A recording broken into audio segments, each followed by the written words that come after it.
This video will explain the Find a Grave Memorial site and include some basic instructions on its creation and use.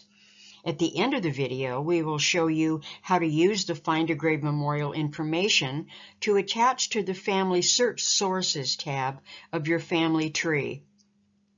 I will explain the memorial program, how to use it to create your relative's memorial or edit a memorial, and how to request approval for your changes. The Find a Grave site is a virtual cemetery where you can easily learn about the final resting places of millions of people worldwide. The memorials are online pages dedicated to individuals, often featuring information about their lives and final resting places. They are created by Find a Grave users and volunteers who contribute photos, biographies, and other relevant details to honor the deceased. These memorials allow users to explore and connect with the graves of individuals worldwide. When I first began researching my family trees in 2008, looking for my Chubb family, I didn't know where to start. I knew they immigrated to Minnesota and that one of my ancestors was part of the Underground Railroad during the Civil War.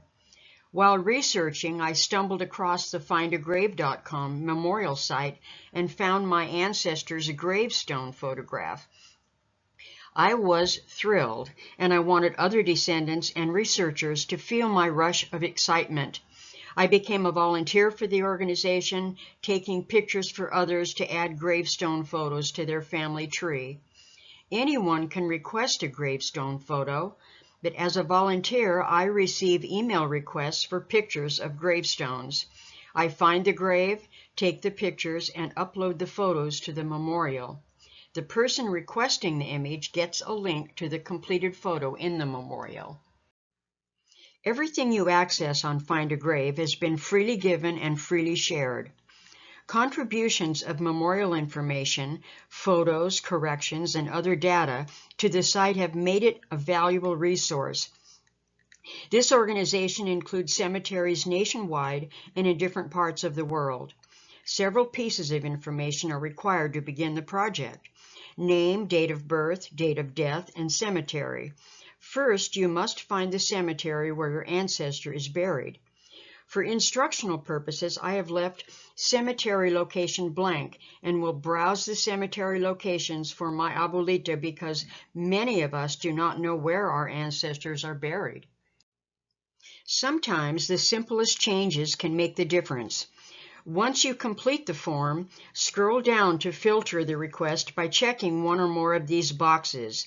This allows Find a Grave to pinpoint your family member. Click Search, and then, if the memorial already exists, you may need to make a few further changes to narrow it down. If you know approximately where your relative is buried, you can browse cemeteries by region, country, state, county, and city until you find your relative's burial information. As you can see, a spot for Memorial ID is also in the bottom left corner of this home page.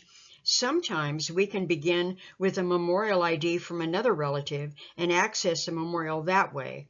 If not, we will start at the beginning. For this video, we will browse a cemetery location to find our person. I am looking for my grandmother's memorial in Winters, California, because I know she's buried there.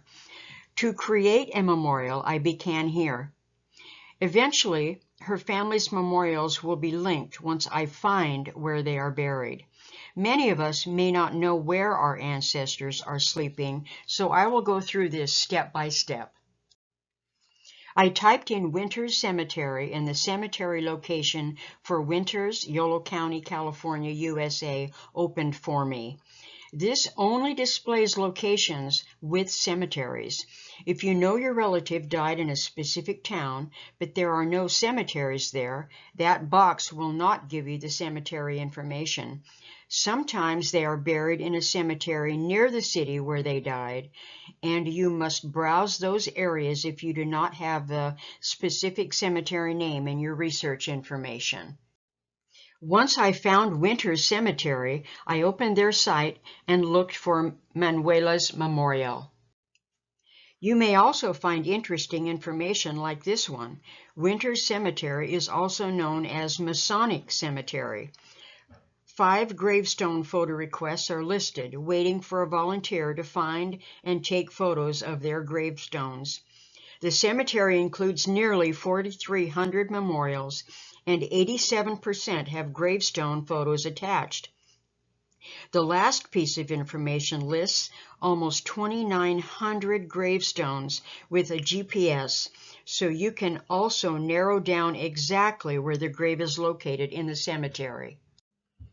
Since I have been inside this cemetery several times, I recognized it immediately.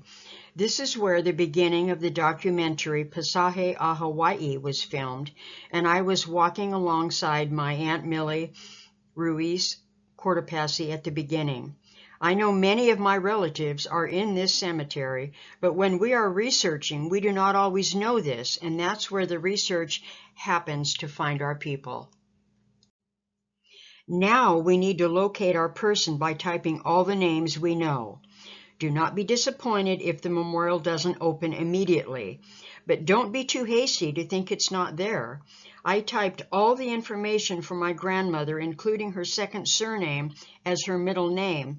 Nothing popped up, even though I knew she was there. So we began.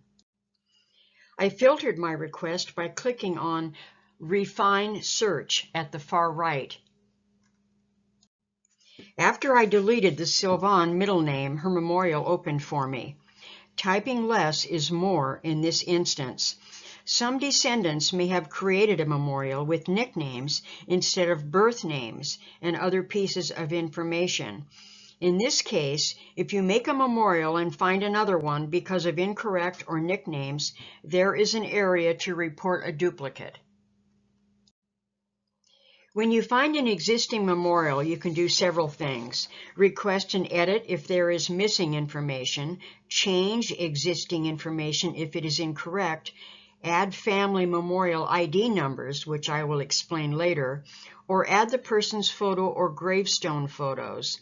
As you can see, I've edited this memorial easily without requesting approval because I am the person who created it.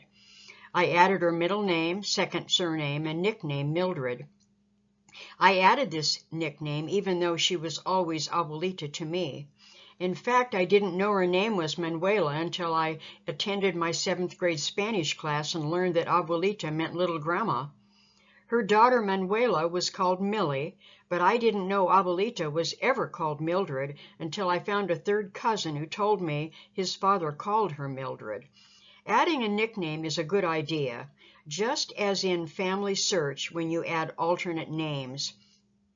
If you create the memorial, you have complete control of all information, including approving other people's edit requests. You will find the edit button below her memorial ID number. When I clicked on the edit button for my Abuelita's memorial, I noticed that when I created it in 2009, I listed her middle name from her second surname, so it shows Manuela Trascasas Ruiz under her picture. Many Spaniards' names were changed to allow the first surname to become the Americanized last name. This is where you make the changes, additions, or corrections. Save the changes, and it is automatically changed if you are the author of the memorial, or you typically get approval or a denial with a reason within a short time after you edit the memorial. This should read Manuela Sylvan Ruiz, and I will explain that oddity later. The Family Members area at the bottom of the edit page shows where you can add the father, mother, and/or spouse. If there is more than one spouse, you can add them here also. Now look beneath the photo. You will see Report Duplicate. Since some people may have created a memorial with the names they know, such as nicknames or names spelled differently, you may find a duplicate memorial. When this happens, you can click on Report Duplicate. The other memorial creator will see your notation, which can be blended into one complete correct memorial. Please note, you may want to create or edit the memorial using the person's maiden name as the middle name.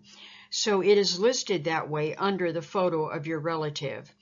I used both surnames in the memorial, a middle name, second surname, and a maiden name, which was the first surname, because I wanted others to see both names because they might only know one of the names when they try to find the memorial. This is entirely up to you. Listing all names will help populate the memorial for others similar to the family search site. When you open the memorial, their deceased siblings' memorials may not be linked. This could be due to the siblings' memorial not being linked to the parents or not being created. For my abuelita's memorial, I had her spouse, her parents, and 6 of her children linked. She had 5 siblings, so I was missing 2 of them. I searched the site for her sister, Maria Silvan Cuellar. I filtered the names and finally found a memorial for Mary Cuellar. Then I clicked on the Edit tab and completed the missing information. I am waiting for approval from the creator of the memorial. I listed her parents' memorial ID numbers on my edit request, so the family will be linked once they allow the change. For the last sibling, Augustine Gus Silvan, I am stumped. I know he died in Homer, Alaska, and I need to learn if he was buried or cremated and where his final remains are located to create his memorial. I hope to add these 2 missing siblings to the Silvan family memorials. At this point, you can explore other family members who are buried in the same cemetery as your relative. As you can see, several options exist to find other family members with the surname you want to find. For Ruiz, I clicked on the Sort By drop-down menu and shows name Z to A. Once that opened, I scrolled to see the Ruiz relatives in my family buried in Winters Cemetery and found 9 matching records.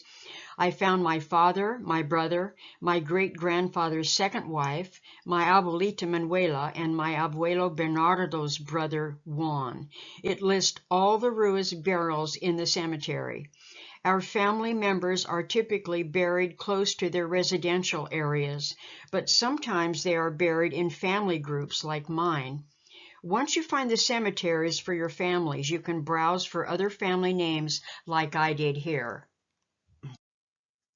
While working with Find a Grave, I found some of my ancestors' memorials created by volunteers because, like I have done, people take photos of gravestones, create memorials, and hope that descendants can find them. In this case, I contacted the person to thank them, and they transferred the memorials to me to maintain and update. The transfer was organized and very effective. You may ask, how can you request to manage a relative's memorial? Find a Grave guidelines can help you. If 2 members are related within those guidelines and both want to manage the memorial, the member with the closer relationship should be given the management. But remember, you can add photos and make corrections without managing a memorial. When I found a family memorial created by a volunteer, I asked the creator to transfer it to me after explaining how I was related to the deceased person. I have never been rejected for a transfer request. They must transfer the memorial. So if you request a transfer and the creator does not respond within a reasonable time, contact support@findagrave.com. Forward your copy of the email message you originally sent to the memorial's manager, and the staff at Find a Grave will contact them for you. At Find a Grave, last but not least, you will find an area to further work within the site, such as adding or changing a memorial's information, as we have discussed.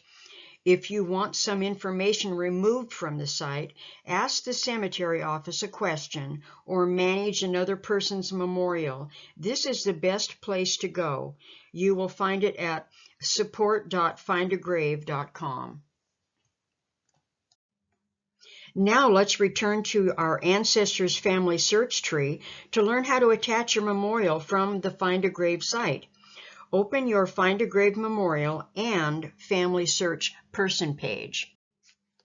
To attach an outside source to your family tree, click on Sources, then click on Add Source.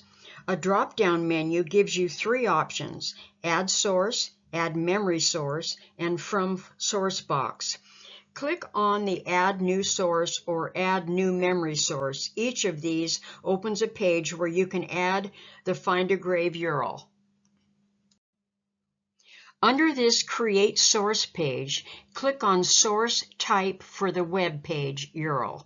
This is where you complete the details and the web page URL on your relative's memorial. Once you have the web page link to the Find a Grave Memorial, click Save, and it is attached to your Family Search family tree. The box at the bottom for citation may be used if you have copied the link from another family tree or another genealogy program. As we discussed in our previous Family Search help videos, the question mark in the top right corner leads you to incredible help links. Once you click on the circled question mark marked here with a 1, and then click on Help and Learning, shown here by number 2, the help topic for memories is shown here as number 3. In the Memories Help page, you will learn how to use Family Search memories by adding stories, uploading photos, documents, and audio files, and adding an image within the story. This allows you to go deeper into your family tree by including more personal information that may help other descendants find your people. Please remember to use the Memories Help pages in Family Search for rich details that explain and instruct how to add to the memories on your tree pages. As we conclude this video, we hope you now have the information required to find the cemetery of your family member, create a memorial, or find the existing memorial. You can add, edit by approval, or request management of an existing memorial. Once you have your memorial complete, you can add that memorial to your family tree on FamilySearch.org. Remember, there are detailed Q&A sections on both the findagrave.com and the FamilySearch.org websites.